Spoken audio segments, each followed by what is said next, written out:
Selama ini kita selalu mendoakan orang yang sudah meninggal. Tapi pernahkah Anda bertanya, apakah doa itu benar-benar sampai? Atau jangan-jangan ada sesuatu yang belum pernah dijelaskan kepada kita? Di video ini Mbah Setu akan mengupas pertanyaan yang membuat jutaan umat penasaran. Simak sampai akhir. Karena jawabannya mungkin akan mengubah cara pandang Anda tentang kehidupan dan kematian. Terima kasih, jangan lupa like dan komen ya. Kan waktu Nabi Muhammad, Nabi Sulaiman, kan ditanya dulu sama Allah, si jiwa itu. Makanya ada bahasa, kalau bahasa hadis itu, hadis kan Nabi mengatakan nanti orang itu akan boleh memilih pintu surga. Pintu surga. Nah, bagi orang yang sudah sampai kembali pada kesadaran sempurna, ternyata itu pun ditawarkan. Lahir pun milih. Milih. Mau jadi laki-laki, mau jadi perempuan. Negara mana? Rumah seperti apa? Karena hari ini kata Abah juga adalah hari pembalasan. Mas Hendra udah makan tadi siang? Iya. Katakanlah udah. Nasi kan? Itu nasi tanam pagi apa nasi tahun lalu? Tahun lalu. Tapi nasi yang ditanam, padi yang tanam hari ini kapan panennya? Berapa bulan? 6 bulan Tahun kemudian. depan. Katakanlah. Durian yang kita makan 10 tahun yang lalu. Selalu begitu konsep Tuhan tuh. Maka ada bahasa dunia akhirat. Akhir perjalanan kehidupan. Tapi begitu mengawali lagi, awal dunia lagi. Tapi bagaimana yang akan diulang itu tergantung. Memang awalnya itu blueprintnya di Allah. Terus sekarang ini kan orang Islam kalau ingin kaya apa? Ya goni, ya rozak, ya rojak. Tapi dia tidak berbuat. Bagaimana sifat Allah itu dilahirkan? Mulutnya aja ya. Mulut aja ya rojak, ya rojak, ya rojak. Ya goni. Mau kaya nyebut ya goni. Andai kata kemudian dia bisa meminimalisir kepelitannya, itu lebih konkret gitu Konkret. dampaknya ya. Karena tujuannya ar-rojak itu lahirkan sifat Allah ar-rozak. Makanya kata Allah tadi kan ahsin kama ahsanallahu ilaika. Berbuat baiklah kamu sebagaimana aku berbuat baik. Maka kamu satu frekuensi, nggak usah teriak-teriak. Ya.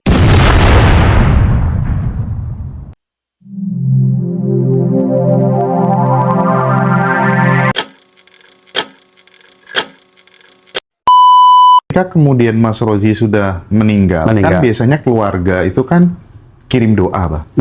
Nah, si Rozinya dia sudah lahir kembali, Pak. Lahir kembali. Si doa itu gimana, Pak? Iya. Nah, disinilah sebetulnya konsep doa.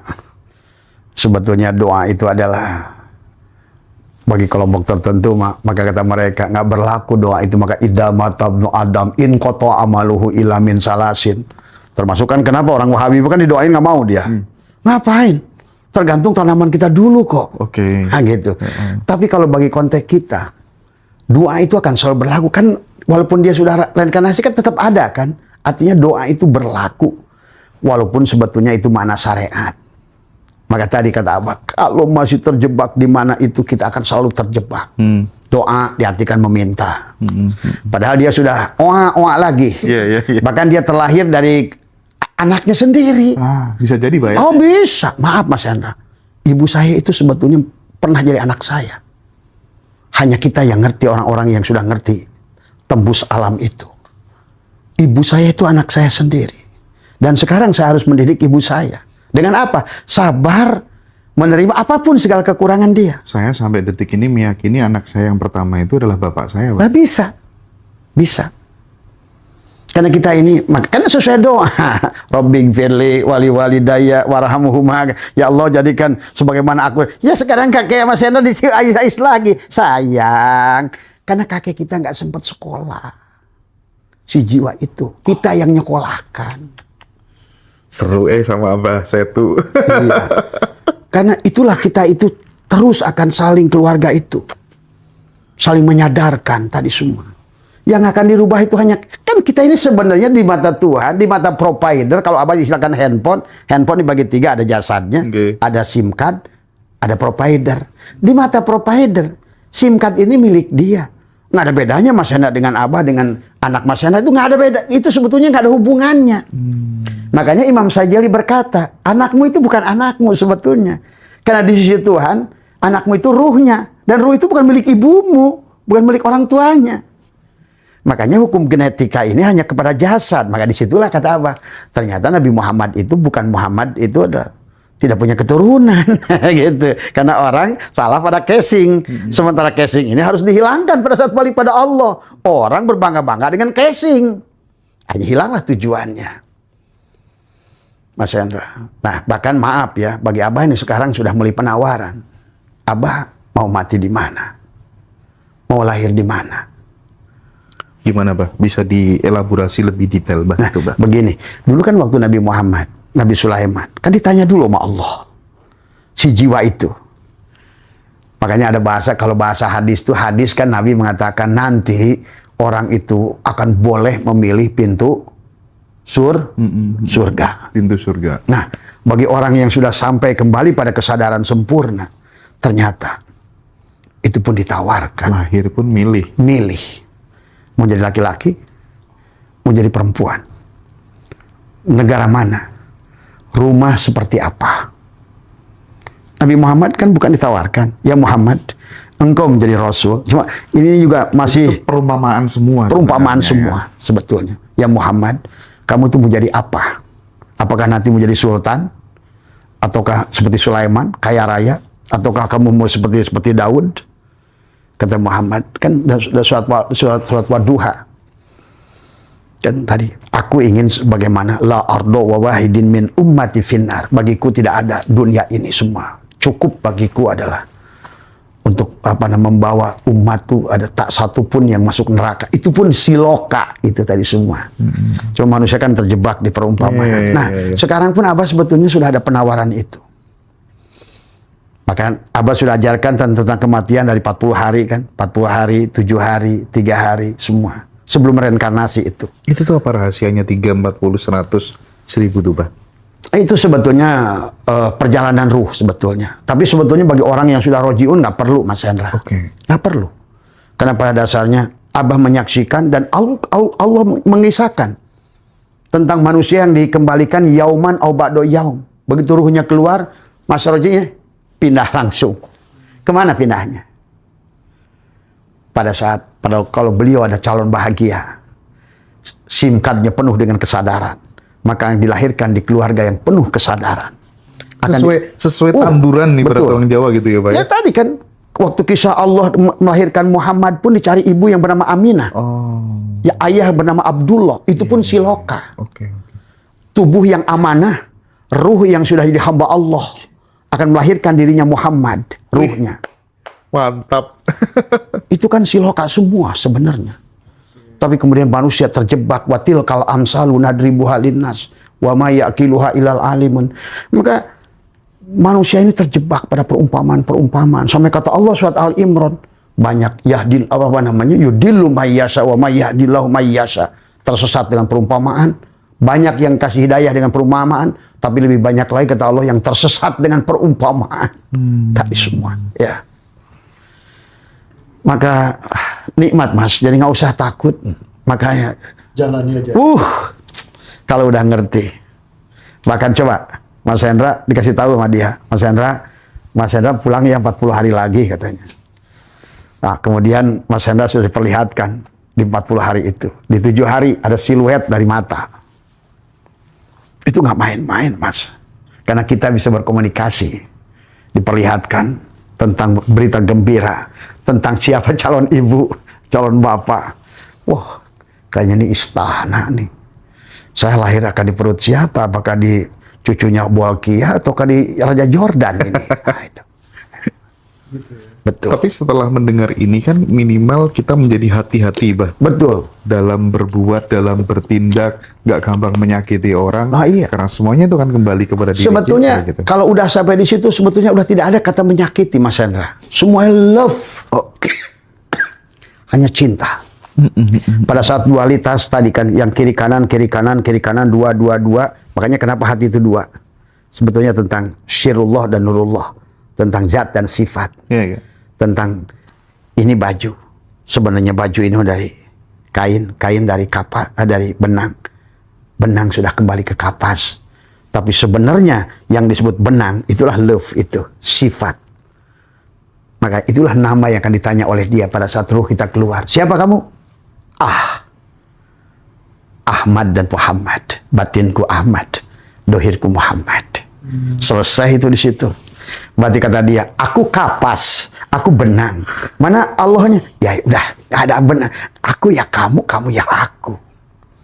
Kata manis pada saat lepas, siapa kamu? Aku gula. Ya gula ya manis. Manis ya. Nah di situ Mas, kalau sudah di level itu, nanti akan diperlihatkan semua. Maka kenapa Abah selalu minta kepada mereka? Abah itu 7 kali sehari. Ya Allah, kalau nggak pantas pagi ini, tolonglah ya Allah. Aku rindu. Barangkali nanti siang, pokoknya Abah setiap hari 7. Ya, kerinduan yang sulit ditebak, Mas Hendra. Saya punya, padahal saya itu punya segala. Ya, punya majelis, punya rumah 1 hektar, apa semua saya. Punya mobil yang bagus-bagus, punya uang miliaran. Dan terus kita pun adalah bukan untuk kita bang, tapi terus kita mengatur bagaimana membagikannya dengan benar, kan gitu. Tapi tetap gak ada yang dirindukan, Mas Hendra. Saya coba jajal, saya coba mungkin Bali lebih indah. Ternyata saat di Bali saya berpikir Lombok. Ternyata makhluk ini nggak bisa memberikan kebahagiaan. Pas di Lombok ternyata Singapura, enggak. Ternyata yang paling benar memberikan kebahagiaan itu hanya dia kok. Maka aneh orang itu tidak mau balik pada Allah. Aneh orang nggak merindukan Allah itu aneh kalau menurut saya.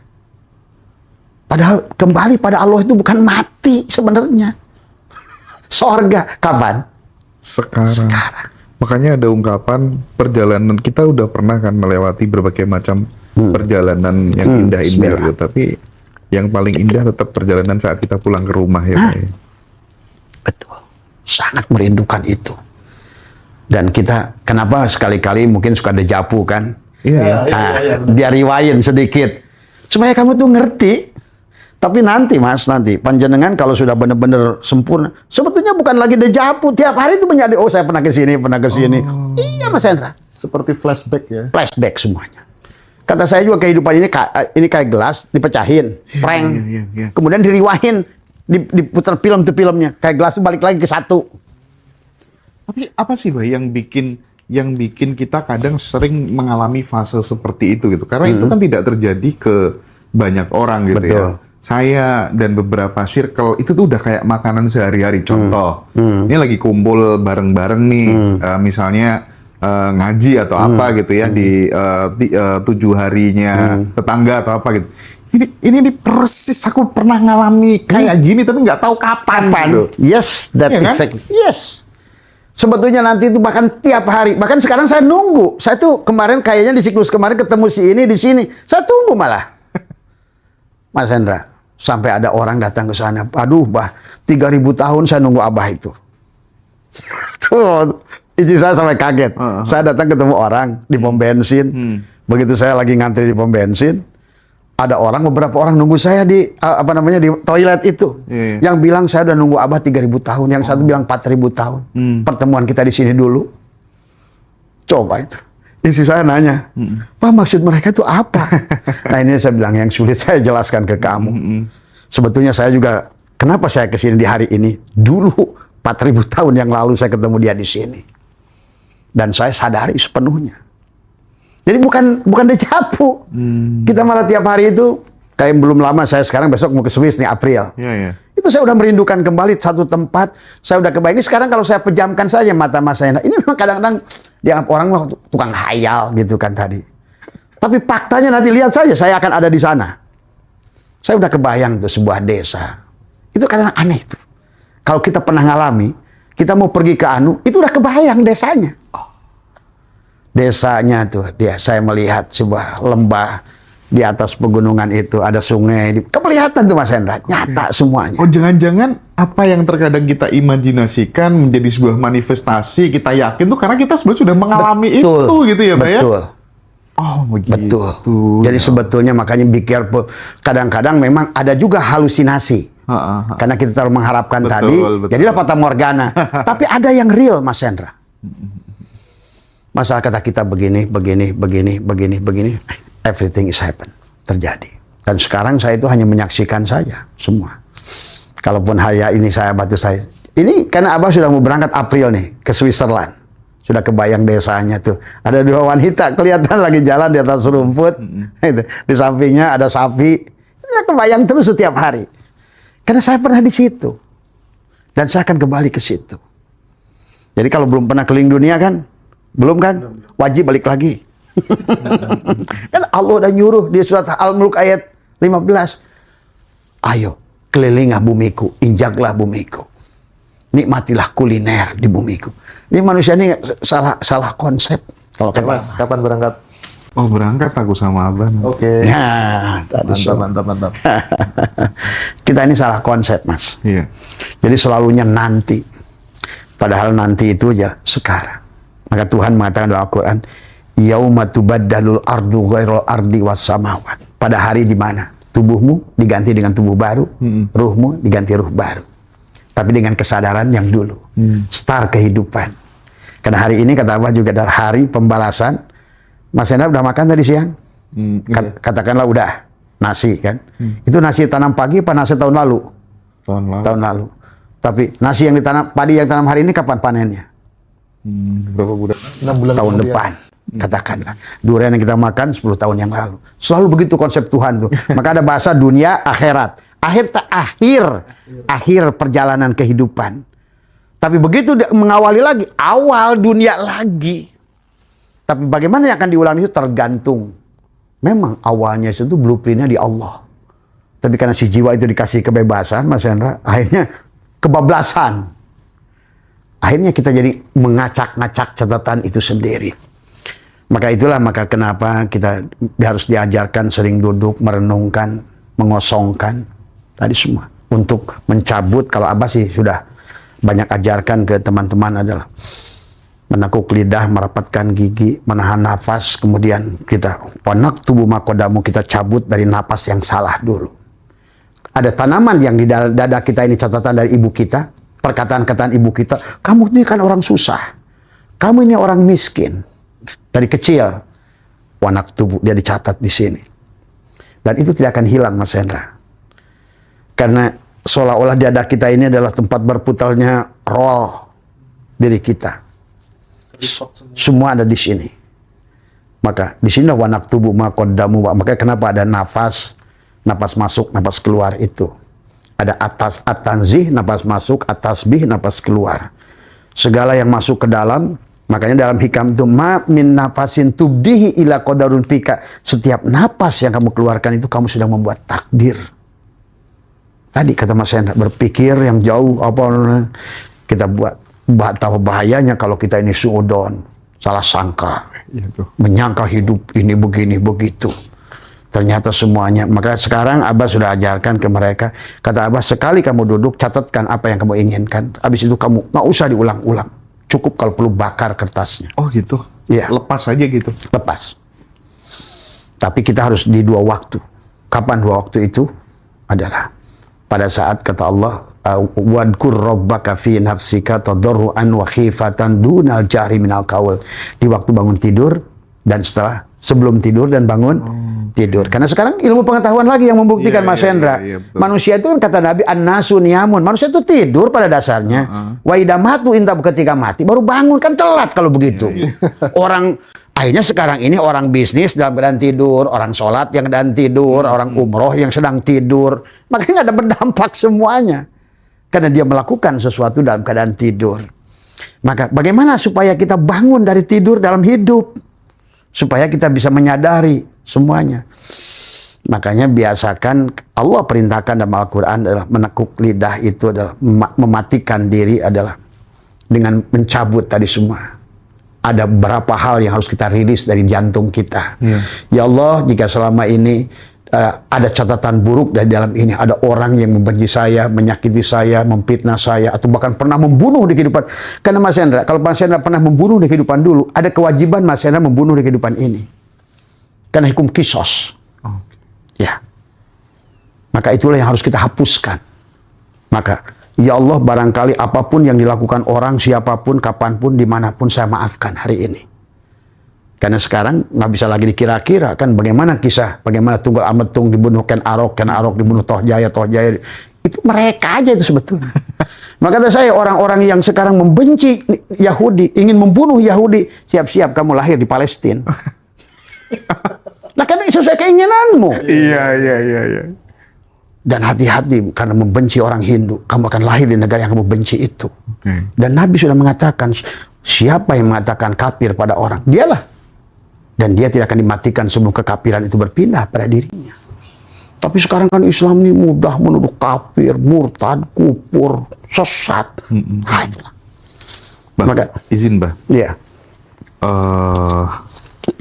Apa sih kebiasaan yang mungkin Abah sudah pernah lakukan selama ini sehingga Abah berada di titik ini yang kemudian bisa ditransformasikan ke teman-teman, siapapun yang menonton gitu ya, yang itu membuat kita menjadi balance gitu antara finansial dan spiritual, karena dua hal itu yang bikin ya dicari banyak orang kan, keseimbangan dua hal ini gitu, Pak.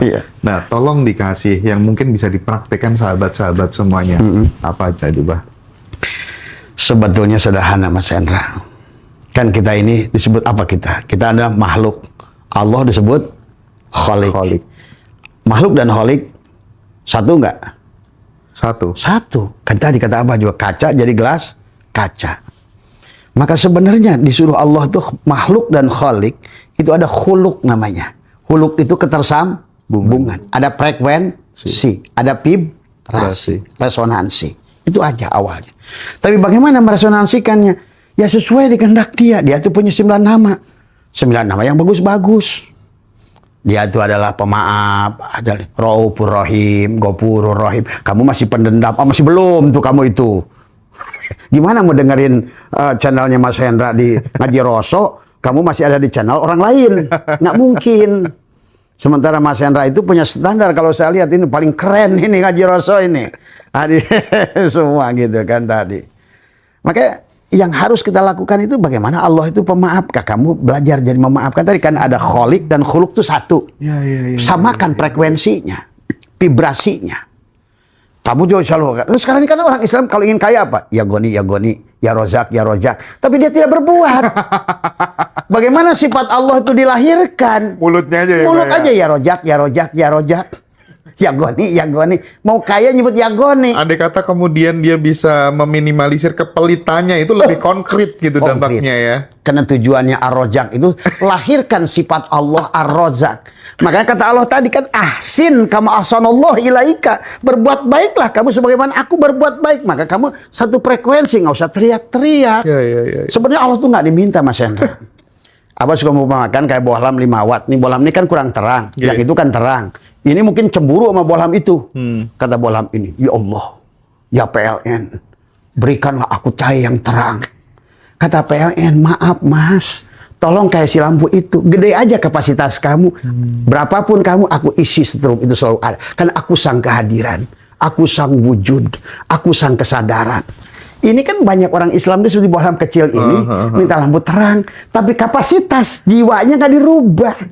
Coba kalau Mas Hendra bayangkan, dia 5 watt, terus minta terang 100 watt. Apa yang terjadi coba? Meledak. Maka ada bahasa la yukallifullahu nafsan illa wus'aha. Ya aku tidak akan bisa memberikan kamu sesuai batas kemampuan kamu. Kalau kamu minta 5 watt, ya aku udah kasih kok sebenarnya. Berarti sebetulnya itulah tadi kenapa yang harus dirubah si jiwa Mas Hendra. Jadi bukan Allah, oh Mas Hendra kamu gini-gini. Enggak. Si jiwa itu kata innallaha la yughayyiru ma biqaumin. Allah saja, PLN saja tidak mau merubah nasib si bohlam ini. Kalau si bohlam ini tidak mau merubah nasibnya. Coba sekarang nggak usah ditelepon, nggak usah di WA PLN, nggak usah didoa, da'aya da'u, cukup aja ganti bohlamnya. Dari 5 watt ke 10 watt terangnya beda nggak? Beda. Copot lagi, reinkarnasi lagi mati. Itu juga kalau mau sadar. Tapi banyak Mas Hendra malah justru asalnya udah 10 watt turun ke 5 watt. Oh iya, reinkarnasi itu bisa lebih buruk. Maka di Quran ada Abah menemukan 20 makhluk yang menyeramkan, binatang. Karena hakikat Tuhan kan semua materi ini energi, Mas Hendra. Iya. Dan semua energi itu semua materi itu energi. Dan energi itu tidak bisa tidak bisa dihilangkan. Yang ada hanya berubah Nah, kesadaran si 5 watt ini nggak menemukan. Maka dia tetap aja jahil, pelit, tidak mau baik, tidak mau apa. Ya tetap aja hilang. Akhirnya ganti bentuk nanti. Ruhnya itu pindah ke bisa berkaki 4, telinganya rancung. Udah ada filmnya. Oh, udah ada filmnya, Mas. Jadi maka amaliyah yang biasa Abah ajarkan, berbagi sampai kepada pemahaman ini yang dimaksud Mahendra tadi. Terus aja berbuat baik, frekuensinya selaraskan dengan Allah. Kalau Allah sedang memberi, belajarlah memberi. Karena Allah itu adalah kata-kata yadullahi fawqa aydihim, tanganku di atas tangan makhluk. Kalau kamu selalu ingin menerima, berarti kamu itu jiwa miskin. Ya walaupun ya goni, ya mugni, ya rozak, tetap aja sifat. Aku tuh nggak punya sifat miskin loh, Mas Hendra. Maka saya tanya sama jemaah, kamu tuh nggak bisa balik pada Allah loh. Terus kenapa, Pak? Miskin. So, miskin kamu itu. Nah iya, Pak. Lah, coba aja kamu 99 nama itu. Ada nggak nama Allah fakir? Ada nama Allah miskin? Nggak ada. Maka kalau kamu baik pada Allah, kamu itu harus Allah Ar-Rahman, Ar-Rahim, Ya Ajid, Ya Jabbar, Ya Qahhar. Ya Kudus, Ya Salam, Ya Muhaimin, Ya Al-Afu, At-Tawwab, bahkan muncul Al-Ghani, Al-Mughni, Ar-Razzaq. Tapi ada nama Allah yang cocok dengan kamu. Ad-Doru, suka ngasih darurat sama mertuamu. Setan itulah Ad-Doru itu. Maka ada istilah, Allah punya 3 nama, Mas, yang sebetulnya digunakan oleh iblis, oleh setan, oleh tadi. Ad-Doru, Al-Muntakimu. Digunakan oleh preman, semua maksa. Allah itu teh. Dia pakai pakaian Allah, Al-Muntakimu, menyakiti orang lain. Tapi kan, kalau begitu berarti kita tidak bisa pulang pada Allah. Karena kenapa kata saya kok sulit? Dari selama ini Mas Hendra, orang banyak kiai berbondong-bondong. Kok Abah bisa paham isi Al-Quran, hadis semua, nyatu, bahkan fisika, kimia, biologi. Ke Abah itu banyak profesor fisika, Abah diskusi fisika kuantum, apa semua. Dikaitkan dengan tauhid dan Al-Quran. Waduh, mereka senang banget Mas Hendra. Senang banget. Dari mana Abah tahu? Terus berbuat baik. Belajarlah, takhallaqu bi ahlakillah, selaraskan frekuensimu dengan Allah. Allah penyayang, ayo penyayang. Bagaimana kamu dapat rezeki Allah? Kamu pembenci, pendengki, ngapirkan orang, menyakiti orang lain. Sebetulnya di dunia ini la ilaha illallah, tiada yang lain selain Dia. Kau menyakiti orang lain, yang punyanya kau sakiti. Kau membenci orang lain, yang punyanya kau sakiti. Karena ingat, dunia ini selama kau pandang secara syariat hanya kulit, Mas Hendra. Ada Hindu, ada Buddha, ada kafir, ada iman, ada apa, ada anjing, ada babi, ada domba. Kalau kita lihat cangkang secara syariat. Maka kalau kita ada di situ siap-siap terjebak, tertipu, lelah, capek, maka masuklah ke dalam. Karena di sebalik cangkang ini semua, makanya kenapa kalau dalam hikam itu ad-harawis ngadahirkan Allah wujuda kulla syai'in, wujudnya segala perkara, li'annahu karena satunya Allah al-batin. Watwa dan tugas si gelas kaca itu menghilangkan wujuda kulla syai'in, wujudnya apapun, li'annahu karena satunya Allah yang dohir. Tuh. Jadi kita melihat Allah pada segala yang dilihat oleh mata. Pada apanya? Fiilnya, asmanya, sifatnya. Jadi keren Allah itu. Ketidakadaan itu kenyataannya. Tapi makhluk ini sebaliknya, kenyataan inilah ketiadaannya. Itu kan disinggal di situ aja. Kalau sudah di situ maka Mas Hendra akan paham segala hal sebetulnya.